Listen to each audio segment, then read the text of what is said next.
Top is Frank the Tank Skarren. He's playing Izzet Phoenix. Peter Ingram in the middle, and then Steve Rubin on the bottom. Phoenix, Bridgevine, and then James Johnston.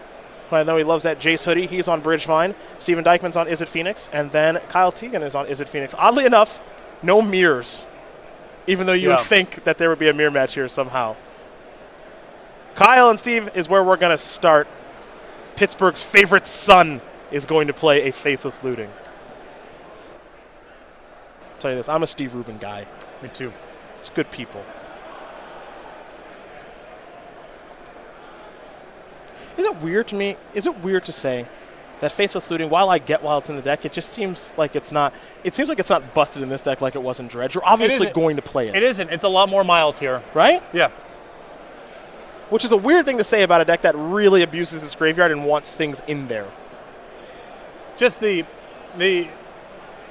Bridgevine does not have anything in it to put in its graveyard on the first turn that is as good as a Dredge player putting Stinkweed into their graveyard. Okay. On the first turn. Okay. That gap is actually really big. Okay. For Kyle, a couple of lands here on the battlefield. This is a thing in the ice. That's the most important thing to be doing on turn 2 in this matchup, I have to imagine. 4 ice counters on the powerful 0-4 as we head back over to Steve Rubin.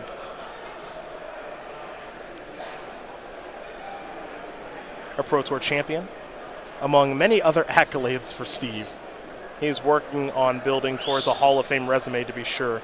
He'll play a Swamp. There's a Bloodghast. The follow-up is an Alter Dementia. So he's going to be going the Alter route, which is, again, what makes this deck so powerful, is he doesn't have to do it through the combat step.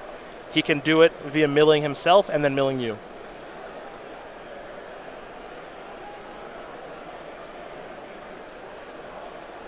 And things could get extremely bad for Teagan next turn if he is unable to transform Thing in the Ice. If all his turn is spinning up some cantrips, that's not going to get him very far. And even if he has a removal spell in here, it's unclear if he would be able to do much of note with that.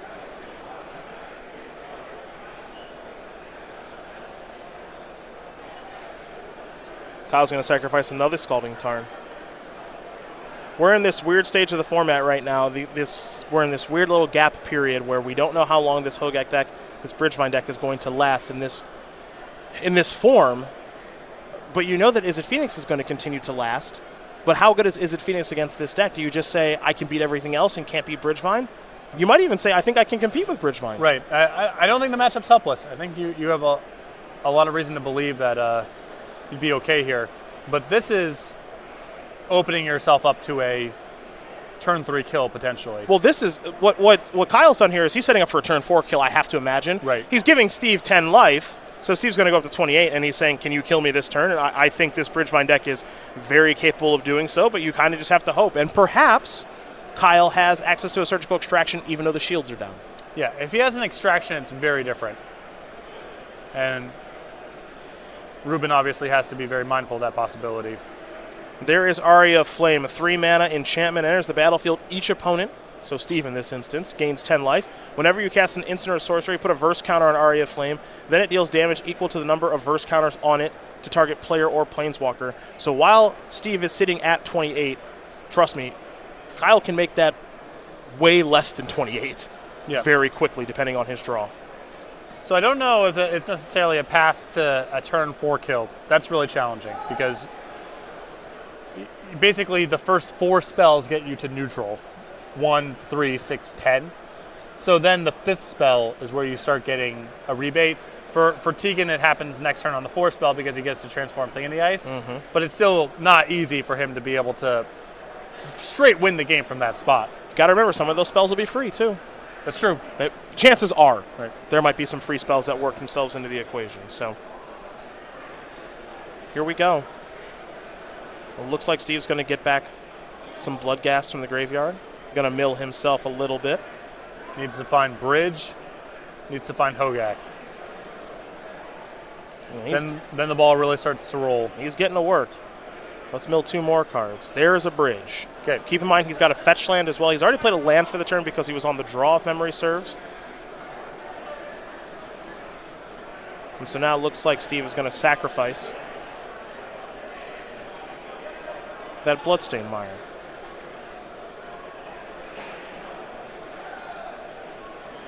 I'm pretty sure here that if Steve is able to find a Hogak in the next mill or two, that he's just got it rolled up. I think you're right. I think you're right. Barring surgical extraction from Teagan. And that's the big question.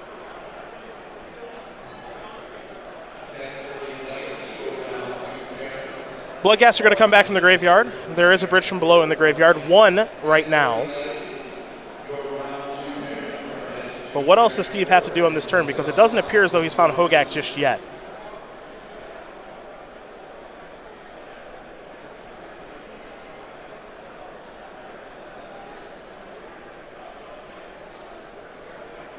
He'll sacrifice Bloodghast. It also makes you wonder, too, how much Steve has played with this deck. I think we got a pretty good indication when we watched Sam last round. Sam you can tell he's gotten the games in. I've also played against Steve Rubin at the Team Grand Prix in San Antonio a couple of years ago. He was playing Dredge. Okay. I knew those operations very well. Okay. I mean, we're talking Pro Tour champion level play here. He's obviously an exquisite Magic player that'll probably work himself into the Hall of Fame. But this is a new animal. And we noticed that Sam, he had the sequencing and lines down. All right, well, there's Hogak. We are done. Yep, that's what he was looking for. So now he's going to use these zombie tokens for the convoking of the big 7/7 avatar from the graveyard. He'll, of course, delve away a handful of cards.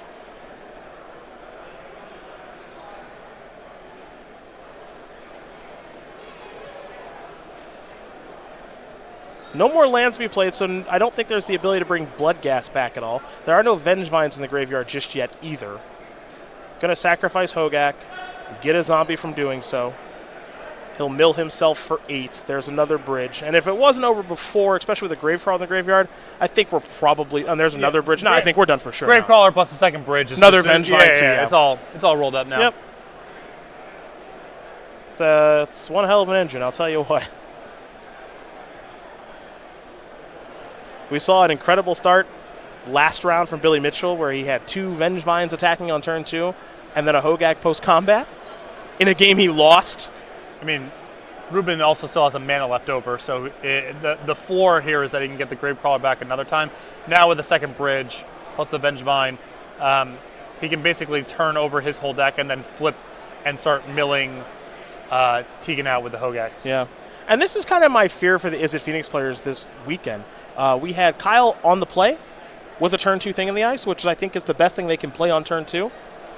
And, I mean, his draw didn't allow him to transform it or even get close. This is not a good draw for turn 3 Aria Flame here. Turn 3 Aria Flame is not ideal. That's just not what you can bring to the table here. Yeah, and he knows it. He's going to pick it up. Steve Rubin's going to win game number 1 here over Kyle Teagan. But definitely, it's a disheartening loss. I mean, you're on the play. You know, you've moved Surgical Extraction into your main deck, and the draw doesn't cooperate. You don't do anything, and just get killed by not even a particularly explosive draw here from Rubin's side. It was a good enough draw, though. That is for sure. As we'll take a look at the sideboards here for both players. There's a card that needs fixing on Kyle's side. Fortunately, I've got my deck list in front of me, so I'll let you know here in just a moment what that is. But 2 Anger of the Gods, 2 Blood Moons, 2 Force of Negations. That's a new one. 2 Narsets, 2 Ravenous Traps. It's an Abrade, a Saheeli, a Surgical Extraction, and can we figure out what that mystery card is? Is it Narset? No, Force of Negation, Ravenous Trap, Blood Moon, and Anger of the Gods are all the 2 of? Spell Pierce. Spell Pierce. 2 Spell Pierce, which doesn't really play a role in this matchup. So, what do we like there? Spell Pierce might as well be a blank card. That's accurate. Spell Pierce being blank. Well, you can Spell Pierce Alter Dementia. You sure can. Well, no, there's sometimes where that's their whole thing. Like, it is just that. I mean, in that game, that was certainly the case from Rubin's side. He had nothing going on except for 2 Bloodghast. The Alter Dementia is what allowed him to flip it into an engine. Okay, all right. So I don't know. I mean, you definitely want the Ravenous Traps. You definitely want the Surgical Extraction. Even though this deck does a fair bit with putting tokens and recursive creatures out on the battlefield, I don't think Anger of the Gods is very good here. I think it's just too slow. Honestly, I could even be talked into Force of Negation. Like, you just need to get your head above water outside the early turns, and even if there aren't a whole lot of targets, the targets that are there are quite good. Okay, fair enough. For Steve Rubin's side, he's got 4 Land of the Voids, 4 Wear Tears, 3 Crypt Breaker. All right, 3 Fatal Pushes, and I believe that's a Seasoned Pyromancer. Correct. I would just bring in the Fatal Pushes. I don't. Just take care of things I on the think ice? I think now with Aria Flame, you can't just KO these people with Leyline, and Leyline isn't even good all the time against Thing in the Ice. So I wouldn't go there. I don't think. The pushes buy you a little bit of time, answers their best card, which is Thing in the Ice. Alrighty, folks. Well, game number 2 going to be underway here in just a moment. Quick look at our leaderboard. Steven Dykman did win game number 1 there over Peter Rubin. So is it Phoenix can, or Peter Ingram, excuse me, is it Phoenix can beat Bridgevine? Maybe I'm just wrong. As Steve Rubin, not Peter Rubin, Steve Rubin won game 1 over Kyle Teagan. I'll get these names right. I'll also tell you more about SCG Game Night as well, the very popular promotion where in the month of July, which is going to be here in, what is that, 2 days? 2 days, yeah. July 1st is, my goodness. Where's the year going? Goes fast. We're through half the year already. Goes really fast. Down Undead for our tokens and sleeves. What's going on in this picture? I'm guessing it's a riff on Down Under, because those are koalas, I think. Those strike me as koalas. Yeah, it looks like they're under attack here. I don't know why they're under attack. Perhaps you can get a better idea of it at go.starcitygames.com/game night. Get yourself some cleric tokens, play some fun and friendly Magic. You can, of course, find out what stores are holding game night at that link. Pretty good draw. Actually, no, you know what? I take it back. Not that great of a draw from Steve. You're right. Yeah, you're right.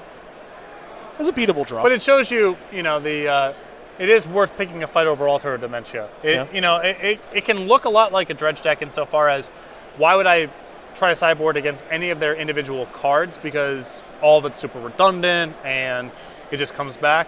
Altar of Dementia does facilitate some very quick combo kills from a low base. Nothing else in the deck really does that. I mean, you have your explosive draws and those all just kind of run, but Altar Dementia can speed up the more modest draws of the deck quite a bit. And it might be worth Teagan to bring in a couple of anti-Altar Dementia cards, even if they're on the narrow side. We have Seth, better known as Saffron Olive, tweeting that he's rooting for the 6 Hogak team matchup at SCGPITT. We got the word. Sorry to disappoint you. We got the word from Nick Miller. He went over all the deck lists this morning. There are 0 triple Hogak teams in the tournament. That's what it looks like. 3 triple Is It Phoenix teams in the tournament, however. Now, trust me, you will see plenty of Hogak this weekend. I think it's going to look a lot like what we see here in this matchup. 1 or 2 Hogak Bridgevine decks doing their thing for teams. This is a sleight of hand. Well, found copy of Thing in the Ice. The question is, does he need the land or does he need the Thing in the Ice? And that's the decision that Kyle Teagan's going to make right now, as Steve Rubin patiently waits to take his first turn of the game. He's going to chit-chat with Peter, as I know they're underway there in game number 2. Frank and James must be duking it out up there at the top. No update from them just yet. All right, looks like Kyle has made his decision, and we're going to head back over to Steve, who's got a Crypt Breaker. So he brought those in. You a little surprised by that? Maybe a little bit, but if you think, your graveyard might not be available, Okay. if that's the zone they're going to be going after, and they're not going to have a ton of creature removal, then this is a way of generating quite a bit of engine in a way that doesn't involve the graveyard. All right. I'm a little surprised they came in. I would not have expected I'm a touch surprised to see that one. But it might be part of Rubin's sideboard plan just against any deck that could plausibly have a lot of anti-graveyard stuff to do this. That one I'm less surprised to see, that Fatal Push out of the sideboard, taking care of a copy of Thing in the Ice. Godless Shrine enters the battlefield untapped. Carrion Feeder is the play post-combat, and we're going to head back over to James Johnson, who I believe kept that other copy of Thing in the Ice, perhaps expecting the first one to die. And Teagan now with Radmus Trap in hand, and that might not be good against the battlefield that Rubin is setting up. Can't forget Carrion Feeder's a zombie to go along with the Crypt Breaker, so just needs one more here. A lot of zombies. Yep, this deck does have quite a few zombies.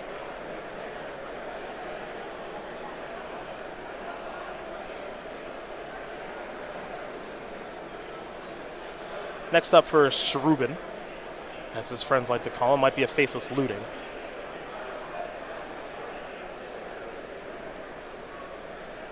It's actually going to be a Stitcher Supplier.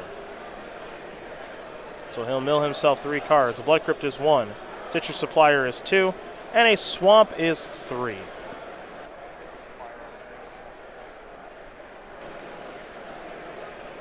I remember when Stitcher Supplier was previewed. Jerry Thompson felt like it might be the best card in that set. Now, it hasn't really got a lot of traction in Standard, but that 1/1 zombie is doing some nice work here in Modern. 1 mana, good creature type, plays around in the graveyard. That's a really powerful recipe. Yeah.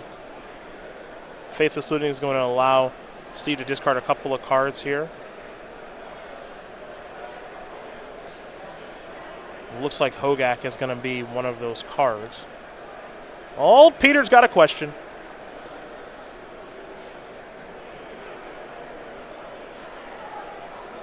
Hogak into the graveyard. See, what's tough about Ravenous Trap, too, is that Ravenous Trap has not had the opportunity to be cast yet.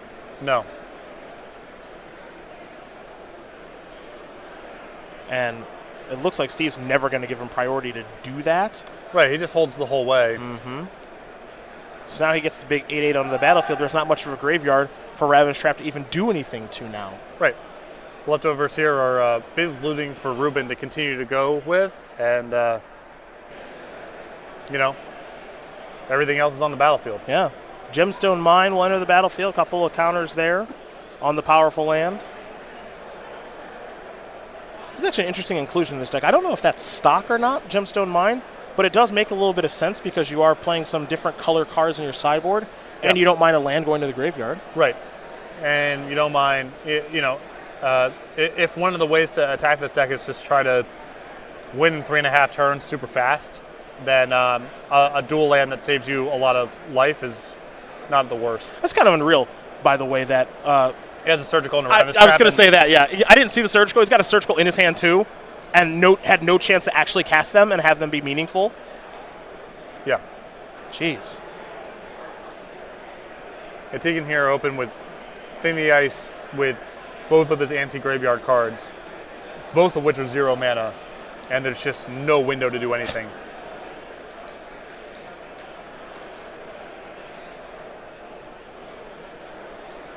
Arclight Phoenix in hand, but he needs a way to put that actually into the graveyard. And now he's just going to pass the turn back.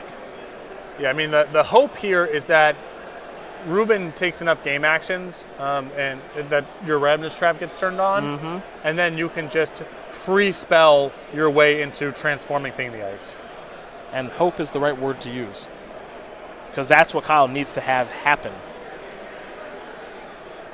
Otherwise, there's some real trouble here.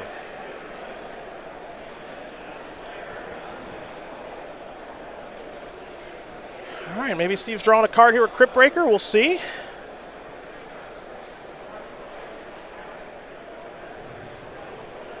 Thinking about it. The zombie sub-theme of this deck does allow you to play some cards you wouldn't be able to play otherwise that maybe traditional Dredge wouldn't get to use.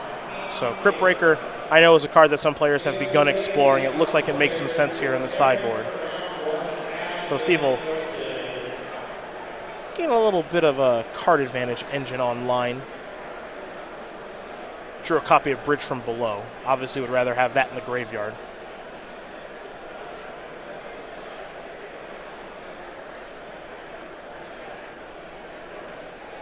Down to 1 mining counter goes the Gemstone Mine, and now he's going to flashback Faithless Looting. Vengevine among the cards.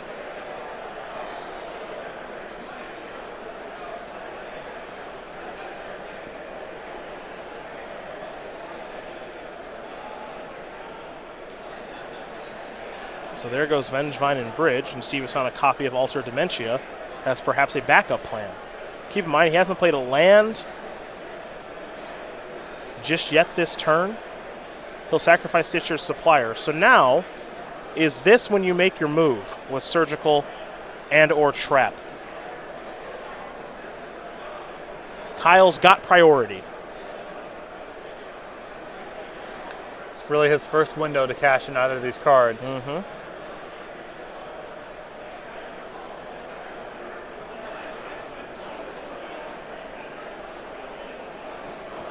And ideally, you'd like to break this up kind of over 2 spots if you could, where you use 1 graveyard, anti-graveyard card to keep your head above water this turn. Maybe take a hit off of Hogak, maybe not. Transform Thing in the Ice the next turn, and leave yourself with the other card on the way back to fight over the leftovers. It's not the end of the world here for Teagan if he has to use both, but your ideal set of circumstances involves only using one and leaving the other for wave number 2. So Ravenous Trap has been placed onto the stack, as 3 cards have been placed in the graveyard there for Steve. Vengevine, Bridge from Below, and the Stitcher Supplier that was sacrificed. Keep in mind that Stitcher Supplier's trigger of milling over 3 cards is not resolved yet. That's still on the stack.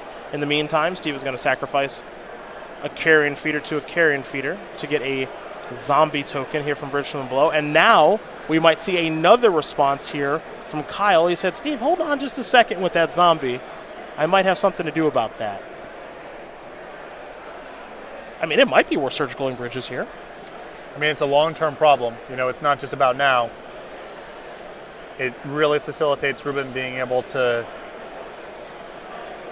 re-up and shut down your board. If you transform Thing of the Ice into a Wogan Horror, hit for 7, and leave Rubin with Bridge from Below, it's not that hard for him to just dump out a lot of stuff, and unless you've boarded in your Anger of the Gods, your Awoken Horror might not be able to finish out the game. Just start chump blocking? And then once you're there, you know, it takes Rubin a turn, maybe 2, to be able to mill you out with Alter Dementia or just do too much stuff with Hogak.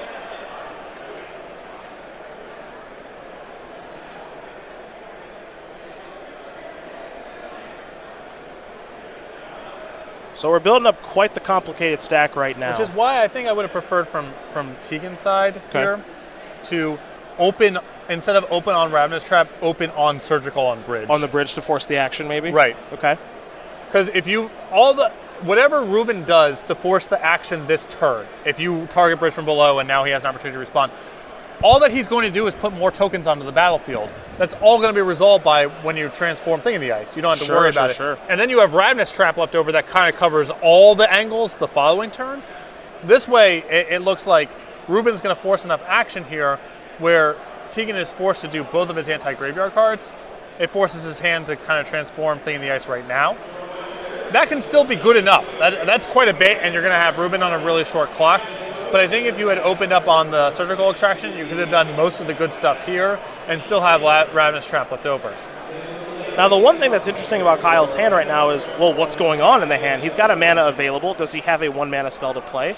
It's unclear. Can he actually transform Thing of the Ice? I believe his hand right now is Thing of the Ice and 3 copies of Arclight Phoenix. Okay. And if that's the case, that's obviously bad news. Yeah, there's 3 Phoenixes in hand, along with another copy of Thing of the Ice. So now, his deck weirdly needs to cooperate with him. He needs to draw a spell. Right, he's not even drawing to a land. Those 3 cards are going to go to the graveyard there from Stitcher Supplier. So we've cleaned up all the graveyard and cleaned the stack.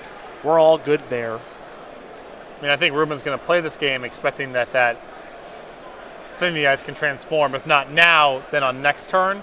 But that may not be the case. And if that is how it bears out, then Rubin's going to easily walk to a victory here. If Teagan can draw a spell, it gets trickier. Gravecrawler, back from the graveyard. Hogak and Carrion Feeder are going to come into the red zone here. So that's 8, 9, 10, 11. Being able to present 13 by my math. Yep. If you sacrifice the Gravecrawler and sacrifice the Crypt Breaker. So I don't think that Steve can present lethal right now, but I don't know. This deck is funky. At the very least, sacrificing the Gravecrawler feels pretty free. And I do think there's some interest in probably getting it so that you shut down maybe a top deck Steam Vents or something, right? Get them to 2. Yep. Phyrexian Mana Spell. Yeah, that too. The draw was a copy of Thought Scour. Okay, there you go. So that was the spell that Kyle Teagan was looking for.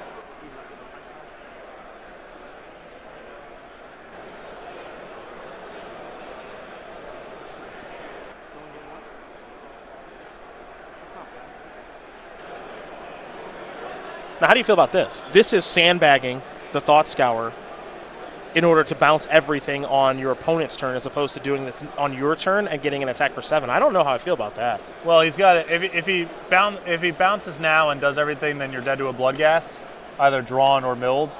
Yeah. Assuming you can pair it with a landfall trigger. Yeah.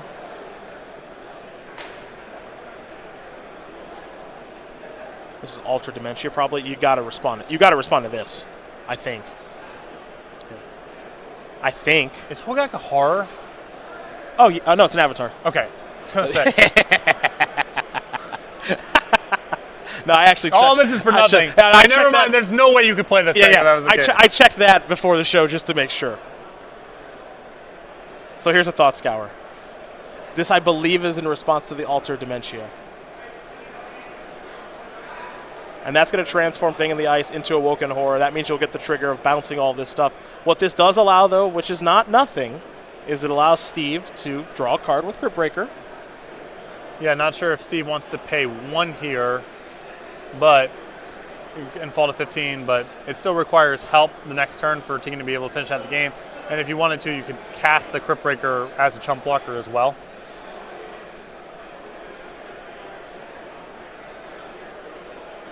You can also just take 1 hit pretty safely. So yeah, you feel pretty good. I mean, you feel fine. I don't want to say you feel pretty good. You feel fine taking a hit here. Yeah, it's unlikely you get killed. Mm-hmm.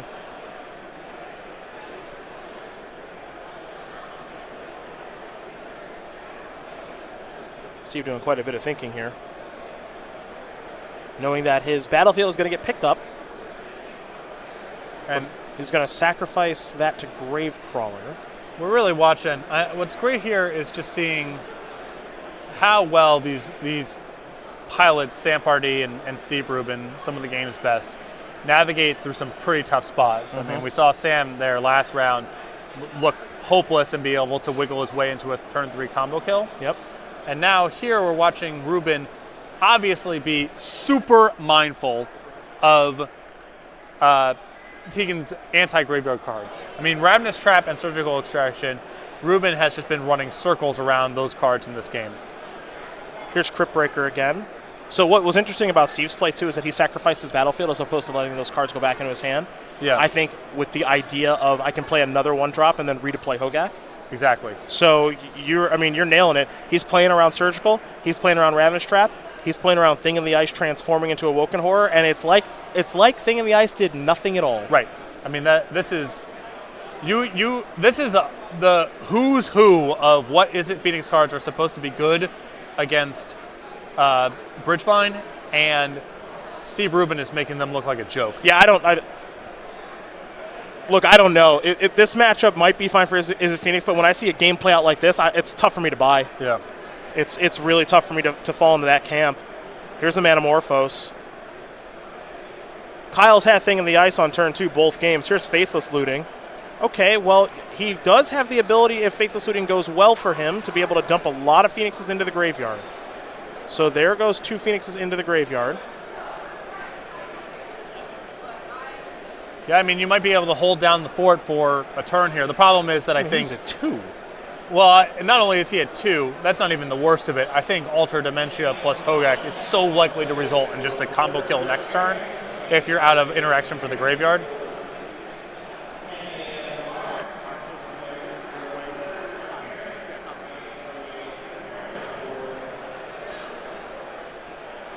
Another Faithless Looting.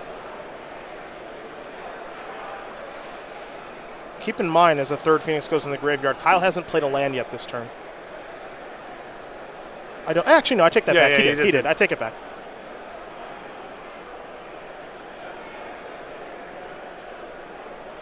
All right, Phoenixes. Plural, 3 of them.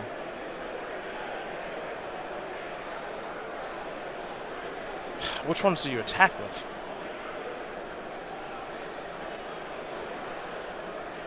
I mean, if you... The problem is that next turn, Rubin gets so many looks at Gravecrawlers too. And Bloodghast. Excuse me, Bloodghast is what... Assuming that Steve has a land in hand, right? Or he can find a land. Yeah, he's got Faithless Looting, yeah. So it's so likely.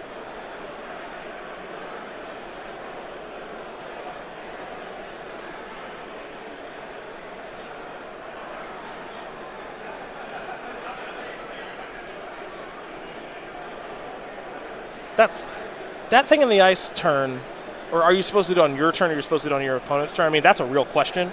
Yeah, I mean, I think that especially with Teagan having so many Arc-like Phoenixes rolled up. I'm trying to shorten the length of the game. Right, you don't want to. It feels like I get that your opponent could find Bloodghast and kill you that way. You might just have to say to yourself, I just got to get lucky that they don't find it, right? Yeah. Well, it's also possible he thinks that with Alter Dementia, he just gets killed on the way back if he doesn't do anything to break up a turn. Sure. But my instinct there was just hit and try.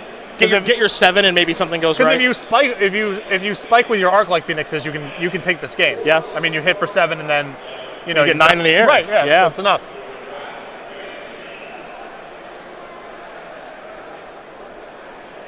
The problem with playing against this Hogak deck is you can't. I don't think you can be conservative. I think it's got to be pedal to the metal against it basically every time. Yeah, I mean, Steve is having very little trouble here rebuilding from a Ravenous Trap and Surgical Extraction. Now, keep in mind, his ability to combo out is a lot more complicated because Bridge from Below is no longer a consideration. It's very true. And that's the easiest way here to be able to combo out is your Hogak yields some bridges, and now you're net positive on all of your summons, and you win the game very easily from there. Double block there from Thing in the Ice, and Arclight Phoenix is going to take care of Hogak, and then Arclight Phoenix blocking Gravecrawler means that Phoenix will go to the graveyard. So it looks like Kyle might be making it out of this turn alive. Yeah, but he's still got to long-term be able to do something about Hogak. Yes, and deal 13 points of damage too. Right. There is that. Well, that part is not necessarily that hard because it shouldn't be that hard for him to be able to keep getting the Phoenixes back at this point, and so he can hit and chump block and get them back. But Gravecrawler back from the graveyard, given that there's a zombie on the battlefield there. Encrypt Breaker.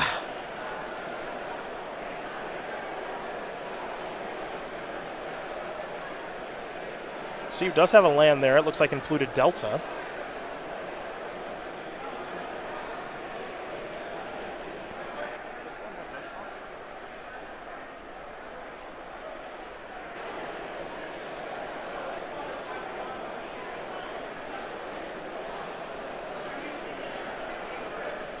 Looks like James Johnston and Frank Skarren had a fairly lengthy judge call. So they're still in game 1 in that matchup while we are in, I guess, game 2 here. So this matchup could maybe take longer than I'm giving it credit for.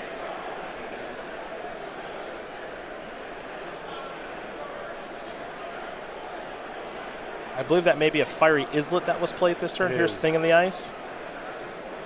Here is Sleight of Hand. Down to 3 ice counters.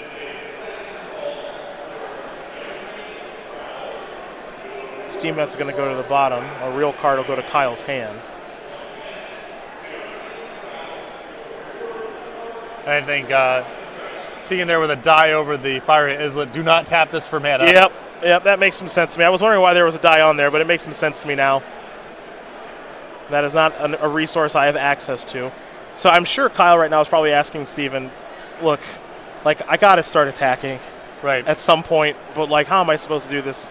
And so what I love about Steve's play is Steve actually has a 1-mana card in his hand that he could that's a zombie that he could partner up with and start drawing cards.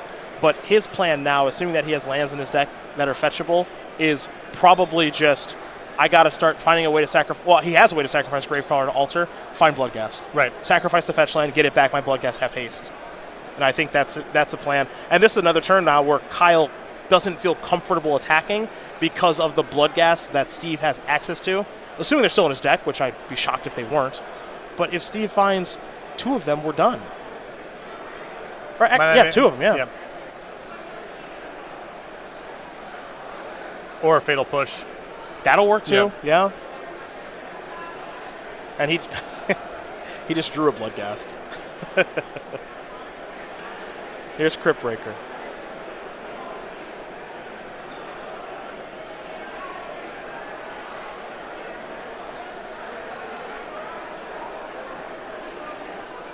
And Rubin, I think, is trying to be mindful of not doing anything with the Crypt Breaker because going from 13 to 12 is a big jump when you're getting hit in multiples of 3. Yeah, double bolt, something like that. Yep. Get hit by the Phoenixes. Yep. Yeah. So he may want to draw a card at some point, but he's going to want to do it in a spot where it's a little bit safer than this. He'll sacrifice a Gravecrawler to the altar. He's going to mill himself 2 cards. Seasoned Pyromancer and a Hogak. So Hogak is beginning to work itself back into the equation.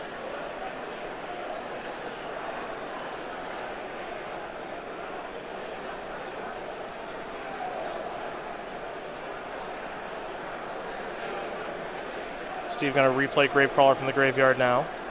But Steve also has to be mindful of, Teagan is presenting 13 on the nose on the way back. Mm-hmm. And it's not easy for Rubin to block.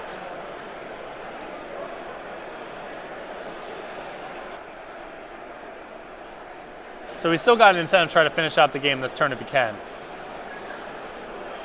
A couple more cards placed in the graveyard, but it doesn't look like any of them are bloodgassed. So next up, Big Papa. Not yet, not yet.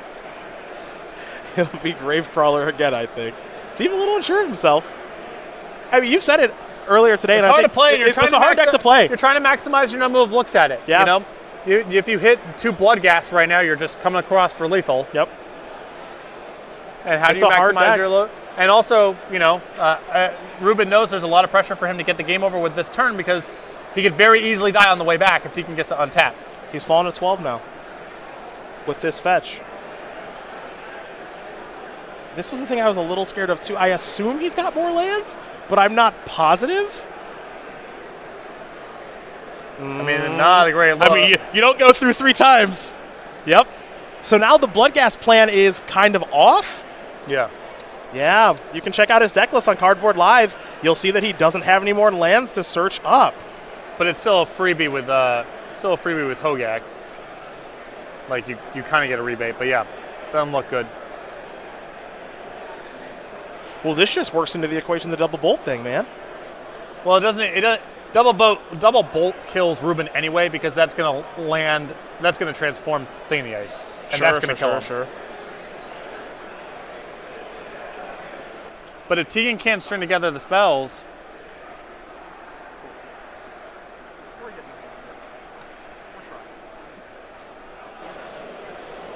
Skarren Visions.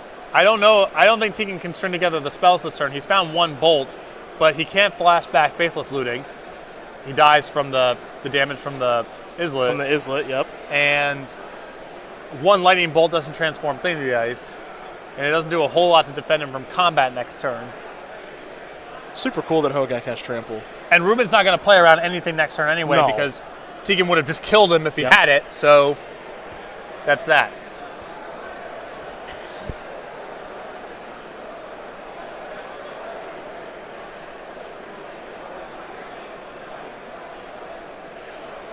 All right, those cards are going to get scryed to the bottom. I mean, there is always the ability to sacrifice the Islet to draw a card. I don't know if that card needs to be. Yeah, because it would have to be a Phyrexia mana spell that you also can't cast because you're at 1. Because you sacrifice the Islet, you're down to 1 mana, and what are you drawing to? Yep.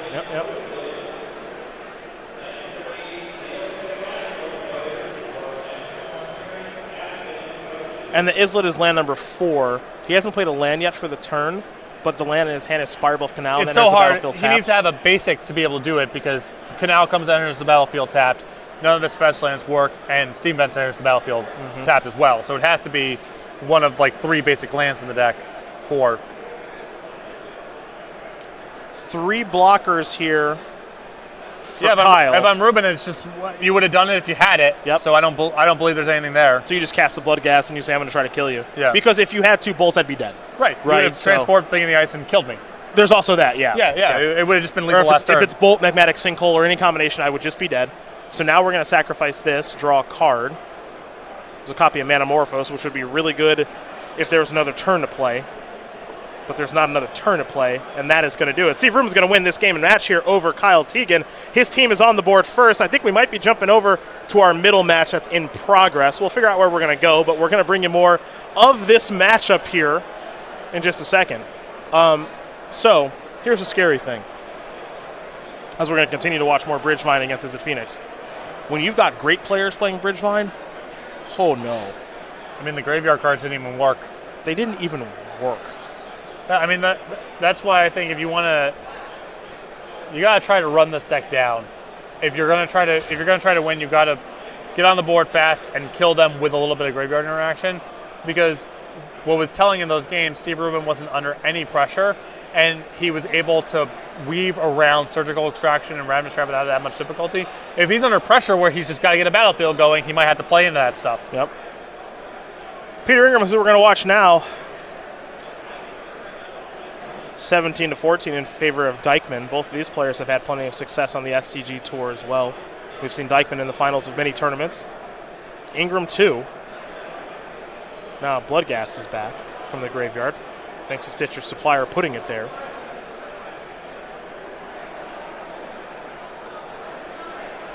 And now there is a Carrion Feeder. Ingram's going to sacrifice the Stitcher supplier to the Carrion Feeder. 3 more cards will go into the graveyard. There's a Vengevine.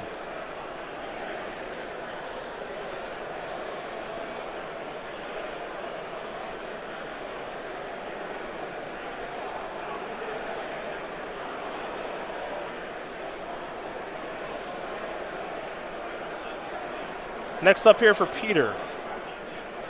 He might be thinking about attacking. Oh, no, yeah. I'm not attacking. Steven said, that has summoning sickness. You're right, it does. It does. Beatdowns. Beatdowns. This could be a long day, partner. Or a very short day. Yeah, or short. I don't care. I celebrate it all. I know you do. I love this too. In doses. Yeah, you know what? Because people, they either like their deck, they don't understand what the crisis level actually is. Whatever. It's like, we're going to get to watch this deck go off against, like, humans. Yeah. And that fills me with such delight. Yep. Champion of the Parish. Yep. There it is. Yep, that's in. That is nice. Yeah. That's like a Hogak that you had to spend 1 mana on instead of 0 and play 7 turns of Magic instead of 2. This is Aria Flame, maybe? What is this? Flashback. Flashback! Faithless Looting. This better be good, Steven. I think he has an Anger of the Gods in his hand, which what's really good about that in this spot is that Ingram would be able to sacrifice Insolent Neonate and Bloodghast to the Carrion Failure, kill nothing, and then the Bloodghast would come back. And that's 3 mana. That's what you get for 3. I love this. I'll cover any of these tournaments. These are my favorite events. Well, Surgical Ravenous Trap. Not even close to good. Not even close to close. Yeah. So let's see, 8, 9, 10, 11, 12. That's 13. You only got to get 3 more there, Petey. I'm sure you can find it. You drew a Faithless Looting this turn and have a Vengevine in your graveyard. Yeah, I mean, there's got to be a path here. Pro Tour Champion will help you out. Yeah. Who just a masterclass. Just matrix dodging bullets on Ravenous Trap and Surgical Extraction. I know you have it. You know that I know you have it. And I'm just going to work around these. All right, Neonate going to go to the graveyard. What do we find? He's playing the card he drew real fast. Gravecrawlers. That works. Vengevine triggers. Sure. Neonate, get back Vengevine. 12, 13, 14. Yep. Super cool. Both teams played hard. Both teams played hard. Frank Skarren, Peter Ingram, and Steve Rubin win this match over James Johnston.